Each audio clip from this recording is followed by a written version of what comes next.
Bonjour, ravi de vous retrouver aujourd'hui. Nous allons aborder la troisième séquence du thème des ventes immobilières. Comment estimer la valeur d'un bien immobilier qui servira par la suite pour le mettre en vente et pour présenter une requête en vue de l'autorisation du juge des tutelles. Plusieurs informations peuvent être utiles pour estimer un bien. Sa situation géographique. La consultation du site Google Maps permet d'avoir des informations sur l'environnement géographique.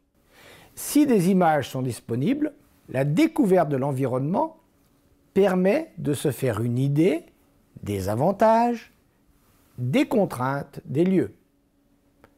La consultation du site Géoportail des Savoies permet de connaître par ses références cadastrales, communes, sections, numéros, la contenance exacte de la parcelle où est situé le bien, sa situation au regard du plan local d'urbanisme. Est-ce une parcelle située dans une zone naturelle, protégée, une zone destinée à la construction de maisons individuelles, de logements collectifs, à des activités industrielles ou commerciales?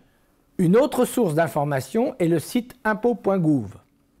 En accédant par son espace personnel, allez sur l'onglet « Autres services », puis « Rechercher des transactions », puis « Vente ou acquisition ».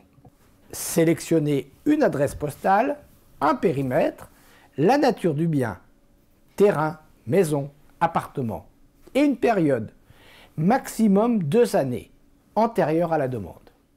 Toutes les transactions vont apparaître et donneront une indication sur le montant de la transaction, l'année de construction du bien, sa surface habitable. On peut aussi consulter le site APP DVF Etalab. Il informe des prix des biens vendus récemment dans une zone géographique. Enfin, on peut solliciter des agences immobilières ou un expert immobilier.